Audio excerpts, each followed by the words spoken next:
Hi there, thanks for joining me. Back in the garage again. Got a nice little video today. This is the Topdon ArtiDiag Pro scanner. It's a bi-directional tool, which is, it's a massive improvement on anything that I've had in the garage before. Comes in a lovely blow moulded case. Instructions in there, and one nice little scanner. Now, I hear you say, what have we got this one for? Because it wasn't that long ago that I had the Topdon 600, which is a cracking bit of kit. So the 600 is this one here. This scans and does pretty much all the important stuff. It does engine, transmission, SRS, ABS, steering. It'll give you codes, fault codes for diagnosis, graphs and all the rest of it. A really good bit of kit. But if you want to go a step further and start to do some changing of parameters and programming keys, switching off things like the stop-start system on the car, we can adjust and change all of that with this one. This is a bi-directional bit of kit, so it's next level. We're going to have a good look at this, have a real good delve at it, see what it can do on the cars that we've got. We've got the BMWs and the little Peugeot, so we'll have a go at those and see what we can do with this, because I'm looking forward to it. It's going to be a cracking review. What we've got on here as well, which is really nice, is the little back stand on it, so you can hang that on the steering wheel. Saves you having to hold it. In the box also, we get different fly leads. We've got a set of leads there. They're for American Dodge and stuff like that, so we're not really going to use those. Obviously get your power plug. You've got your a little lead that goes from the top, an extension lead, serial lead, charger. We've even got two more adapters. We've got one here for Mercedes and one for the really old BMWs for turning off the service lights and stuff. So yeah, really thought of. They've gone into everything. And obviously the EOBD, usual EOBD2 port there, which we'll connect up using the serial wire here. So that's what we need. We need that goes into the port and then into the back of the machine. So we'll get all that sorted out, and then we'll have a good look at it. I mean, the only one that we're really going to be using is the EOBD2 port. The other stuff, it's not very often I come across sprinters that are on the old port still, and the really old BMWs, but at least it's in the box if you need it. Now this is a hardwired unit, so it's not Bluetooth, which in some respects I really like, because as soon as you plug this into the car, it's charging the unit up. It's not relying on its battery power. So we've got the unit out there. We can just press the power button on the top, and away we go. We are powered up. Same sort of menu as what we had on the 600 to start with, but this has just got a bit more going on. Again, you've got your diagnosis with your you select your vehicle, whichever one you want to go into. We've got pretty much everything listed on here. You can actually then narrow it down by using the top menus. You've got American, European, so European it then restricts it to Audi, Bentley, BMW, so it's all the European manufacturers. You've got Asian, you've got history, so anything that we've previously looked at, it will be stored in there. We'll go back to all, we've got everything in there. And then we can also, like I say, just nip down, we can go to BMW and we can go straight into the car. As soon as we plug that into the OBD port, it's going to do an auto VIN scan on it, find the car for us, and then we're straight in there, vehicle specific. So it knows everything about that car, and you can get some really good information. Let's just have a quick whiz through some of these menus. You've got a diagnosis menu there, which you go into the vehicles, you find it, and you can go into all the systems and everything. You've got a services menu, which does your brake reset, oil reset, SAS, battery testing, ABS bleeding, AdBlue reset, DPF regeneration, coolant bleeding, gearbox immobilizer programming, got key programming, injector programming. Does loads of stuff, it really does. You've got sunroof and all sorts of seat calibration, steering calibration. Yeah, there's too much to talk about on here. You got the emissions readiness systems here, which we aren't connected, so that's not going to work yet. But that's just it looks at what's going on with the emission cycles on the car, and it tells you what position they're in.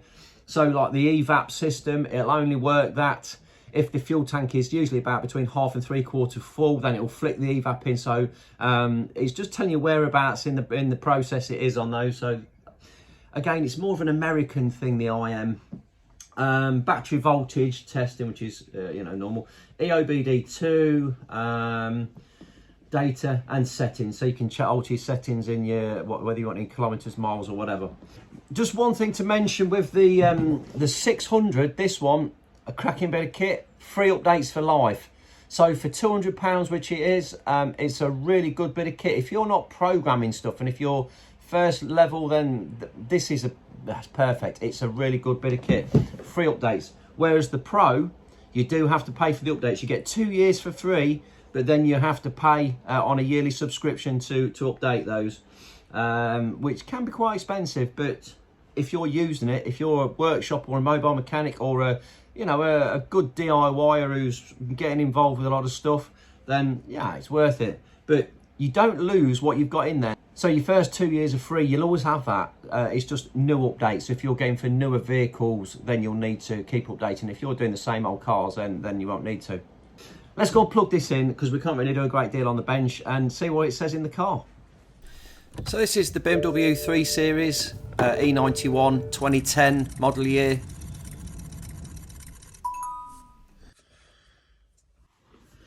Okay, so we'll just okay the screen. I apologise for the quality of the shots. The lighting was really difficult to sort. Righty-ho, so we've got all of the bits and pieces coming up on here. Right, and so car access system, we've got a fault on that one there. So what we've got there? The fault, road speed signal issue. Now, this is the first time I've looked at the body control module fault codes on this car. So there's loads of stuff in here that's not been reset, and I've had blown bulbs and all sorts of things gone wrong on it. I've replaced them, but I've never reset the ECU. So there's loads of stuff that does need resetting.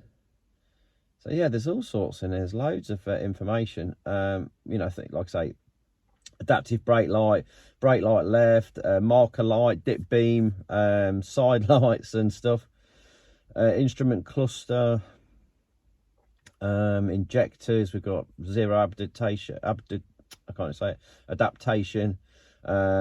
brake sensor, particulate filter. So there's loads to be going on with. But anyway, let's go back on that one. Okay, let's go out of this VIN now, and now we can just nip into diagnosis. We'll find BMW. That's the car there. Okay, so the first menu we've got automatic search, coding, program, anti-theft system, manually select, or special functions. Let's just go straight to special functions to start with and have a quick look in there, see what we've got. Okay, so I've got drive, body maintenance, chassis, driver assistance. So let's just have a look at body for start with. Oh, look at this lot. So power window regulators, so we can check and see if the windows are working. Just continue on that one, and then again continue again, and then we can select driver's door. You've got to press it on the F1 at the bottom. Yes. Then there's the silent pause, waiting. Oh, down it goes.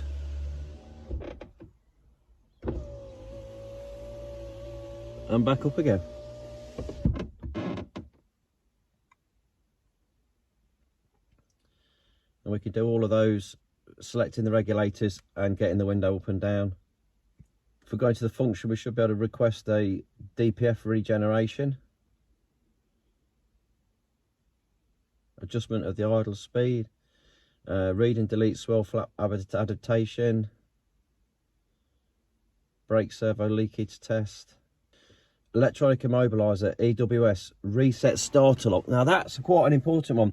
On these 3 Series, after so many, I think it's like 150,000 operations of the steering lock happening, it will just stop working and you can't get the car unlocked. The steering lock stays fixed.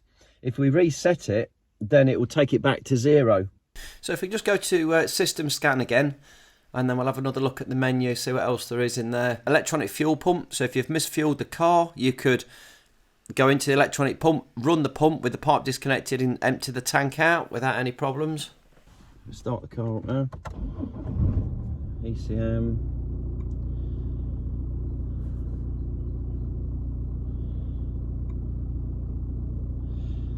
Again, we've got module information, clear fault code, freeze frame data, actuation test. So let's go for, and we can actually go to freeze frame data, and it should actually show us all the signals when the fault actually occurred.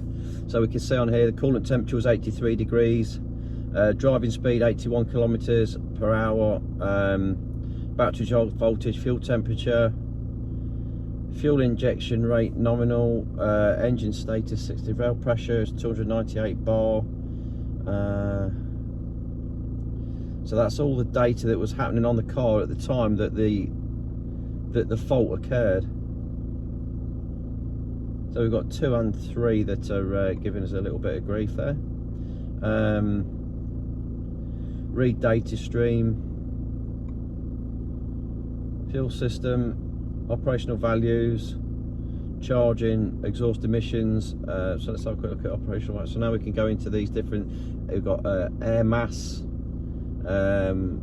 we've got loads of different stuff on it. Let's have a look. Intake air temperature. We've got 12 different functions on there, and we can select those.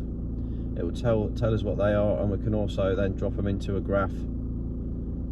If you want to combine the two, you should better combine them and then put them into a graph. There we go. And you can see the different levels there that are going on. Nice and easy to see and read. Take that back.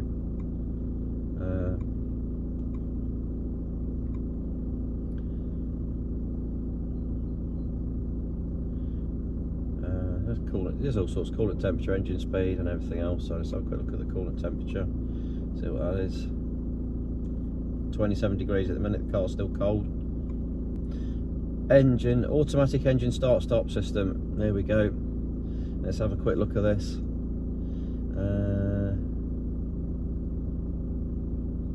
So these are all the things that are involved in the stop-start system.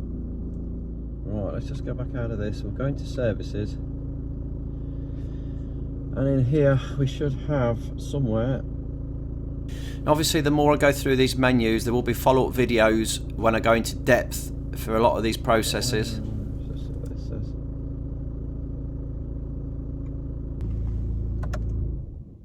On this setting here, we can go into the key programming. So there will be a lot more content coming using this machine when I figure out how to get into a lot more of the ECUs and the menus and stuff. So yeah, keep your eyes peeled for some more videos to follow. These are all the different ECUs that we can code. Let's drop back out of this menu and we'll just have a quick scan through the main IM readiness. Just showing you the emission cycles again, how far through they are. This should pop up. This is a diesel vehicle, and pretty much we've got the green ones there, and then the crosses for everything that's not supported on it. We'll go back out of that and into the settings menu, and this one you can see there's units of measurements, remote assistance, screen capture, you can turn that on and off, auto detection on connect. We'll go back out of that and into the data menu. This one shows you diagnostic reports, any images that you've stored, DTC library. And finally, you've just got updates. Any updates are available, you just click on that and update what you want. We go back into services here. Let's have a quick look at the DPF regeneration.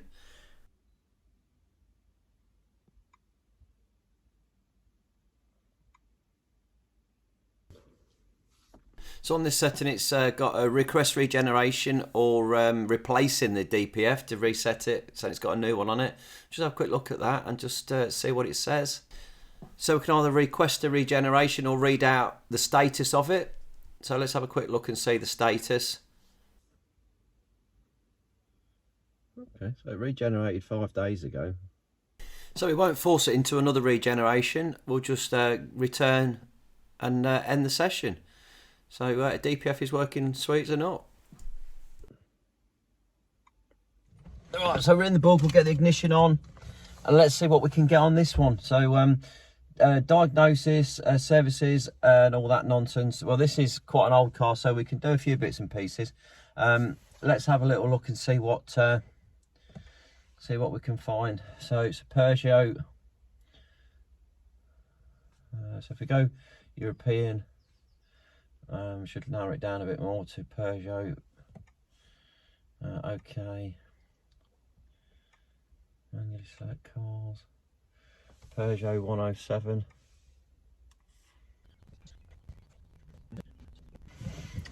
Okay, and then we'll have a look at diagnosis.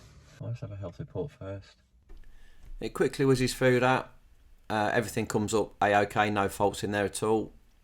So let's try and get onto some bi-directional stuff. Even on this old car, 2008 model year, if we go to engine ECU and petrol, and then we just drop it's a Bosch system, and then let's see what we can actually do with this.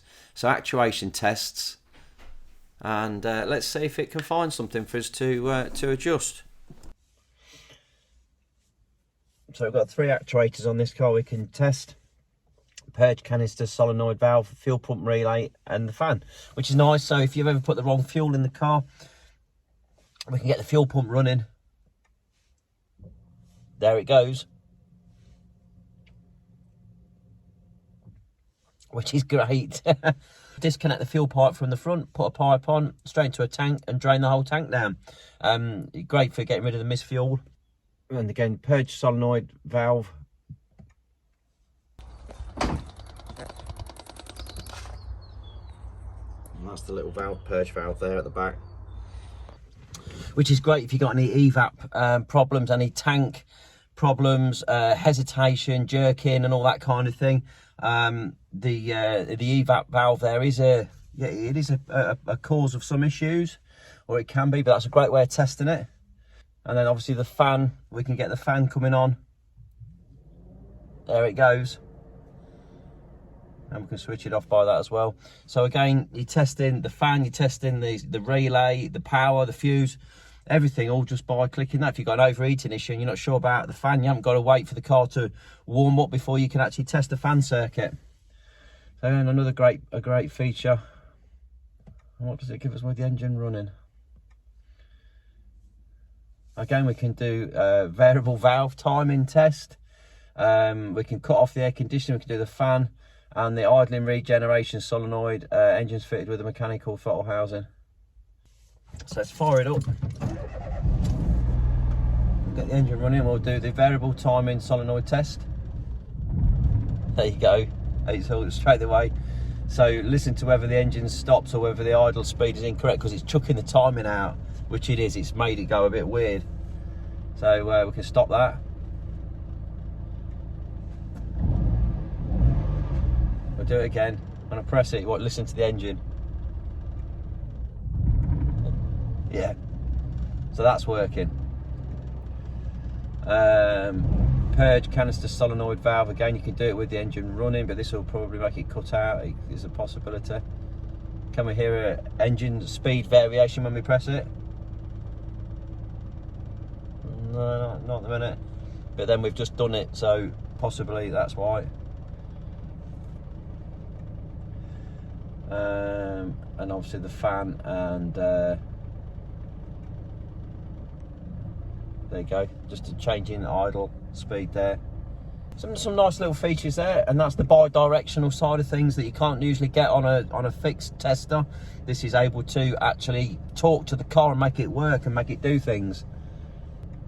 So what special functions have we got? Pairing.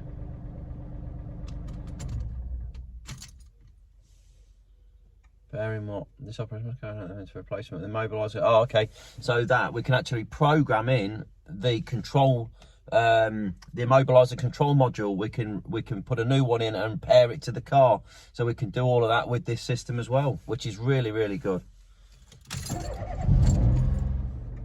Let's just go straight into OBD2, and we can look at some sensors and get some ideas as to what's going on. Okay, here we go. So we've got live data, freeze frame readings, testing, vehicle information, control of operation on board component system. So yeah, let's do some live data. Just have a quick look at this. So what we can do for which is really interesting, because these do sometimes have problems with the catalytic converters failing, and we can actually go into the oxygen sensors before, post and pre-cat and see what's going on, and from that we can actually see whether the cat's failed or not. So we haven't even got to take the catalytic converter out to see it. So we've got we need to find the oxygen sensors. Here we go. Look, oxygen sensor, we've got 1 and 2, so let's have a look at those. We'll put them both onto a screen, and then we'll just combine them, and then we'll get them both onto a graph. There you go. So what you're looking for there, we're looking for a nice wave form on the pre-cat, and on the post-cat we're looking for the straight line. Now at the minute, you see here it goes, look, up, down. It's now kicking in. This is when you've got closed loop and open loop. So when you start the car up, it takes it a short period of time to get into closed loop, which basically means that it's going from a fixed parameter to an actual wave, and it's learning what the car's doing. It's using the sensors, and that's what this is here. We switch the car on, it starts off in open loop, which is, there's no integration from the sensors, and then it learns what's going on. The oxygen sensors all start to work, and then it picks up the phrase in there, and you can see exactly what's going on. So if I just lift the revs up slightly, we'll see all this change.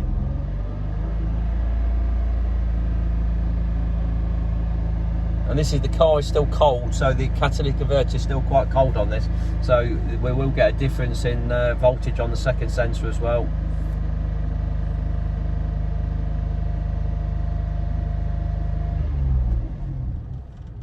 I'll let it come back down to idle.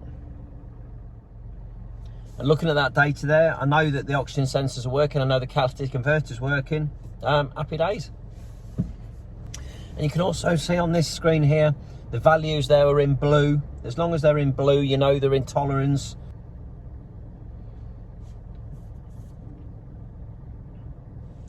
Coolant temperature, we can have a look at that. 60 degrees. Like I say, the engine's still cold at the minute. We've not really got it warmed up. So there we have it. The ArtiDiag Pro, very nice bit of kit. Nice long lead. It goes into all them body control modules. It can sort out its parking sensors, stuff inside the car, instrument clusters, any faults with any of those sort of associated items. This will read it and allow us to see what's going on and reset everything, working the actuators and all that kind of stuff. So it's a cracking bit of kit. Next level from the 600, just gives you that little bit more power to do more jobs. I've got a parking sensor issue coming soon that I'm going to be looking at. So this is going to be the ticket for that. Hence I've had to get it, because I couldn't do the parking sensors with the old unit. So yeah, it's just a progression that, you know, maybe you've got to make if you want to do some more in-depth diagnosis. There are some cracking deals on at the minute for this unit through Amazon, through Topdon. I'll put any links that I've got, any discount codes in the description below. If they work, then yeah, fill your boots, and it could save you a few quid. The retail price on this unit is around about £500. So it is 300 quid dearer than the 600, but like I say, it's the bi-directional, and you do get all the extra connectivity with it as well to use on the BMWs and the Mercedes and the American stuff, the Dodges and the Chryslers and stuff like that. So you know, it's invaluable. You can't do it if you haven't got the kit. If you've enjoyed the video, I'll pop all the links in the description. Drop me a little thumbs up, like and subscribe, and I'll see you in the next one. Thanks for watching.